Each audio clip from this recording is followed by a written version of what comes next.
രണ്ട് പേർക്ക് നമ്മൾ ഒരേപോലെ പട്ടുപാവാട ചെയ്ത് കൊടുത്തിട്ടുണ്ടായിരുന്നു. ആ വർക്കിൻ്റെ ഡീറ്റെയിൽസാണ് ഞാനിന്ന് പറയണത്. പഫ് സ്ലീവാണ് നമ്മൾ വെച്ചിട്ടുണ്ടായിരുന്നത്. അതുപോലെ നെക്കിൻ്റെ അവിടെയാണെങ്കിൽ സ്കേർട്ടിൻ്റെ ചെറിയൊരു പീസ് എടുത്ത് ഡയമണ്ട് ഷേപ്പിൽ വെച്ച് കൊടുത്തിട്ടുണ്ടായിരുന്നു. പിന്നെ സ്കേർട്ടിനാണെങ്കിൽ നല്ല തിക്കായിട്ട് പ്ലേറ്റുകളിട്ട് നല്ല ഫ്ലയർ കൊടുത്തിട്ടുണ്ട്. അതിൻ്റെ ലൈനിങ് കൊടുത്തിട്ടുള്ളത് മെറ്റീരിയൽ ക്രേപ്പാണ്. ബ്ലൗസിൻ്റെ ബാക്കിൽ നമ്മൾ ഹുക്ക് കൊടുക്കുന്നതിന് പകരം ഇൻവിസിബിൾ സിബ് കൊടുത്തിട്ട് ഫിനിഷ് ചെയ്തിരിക്കുകയാണ് ചെയ്തിട്ടുള്ളത്. ഇൻവിസിബിൾ സിബ് മതിയെന്ന് അവർ പറഞ്ഞിട്ടാണ് കേട്ടോ നമ്മളങ്ങനെ ചെയ്തിട്ടുള്ളത്. രണ്ട് കസ്റ്റമറും നമുക്ക് മെറ്റീരിയൽ എടുത്ത് കൊണ്ടുവന്ന് തരികയാണ് ചെയ്തിട്ടുണ്ടായിരുന്നത്. അത് തൃശ്ശൂർ പ്യൂണിൽ നിന്നാണ് അവർ മെറ്റീരിയൽ പർച്ചേസ് ചെയ്തിട്ടുണ്ടായിരുന്നത്. സ്റ്റിച്ചിങ് കഴിഞ്ഞ് നമ്മൾ അഡ്രസ്സൊക്കെ കൊടുത്തതിന് ശേഷം അവർ അതുമ്പോൾ വർക്ക് ചെയ്തിട്ടുണ്ടായിരുന്നു നെക്ക് പോർഷനിലായിട്ട്.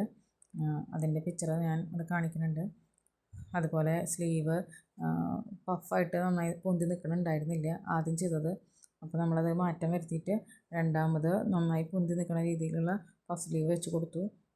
ഫൈനൽ ലുക്ക് ഇങ്ങനെയാണ്.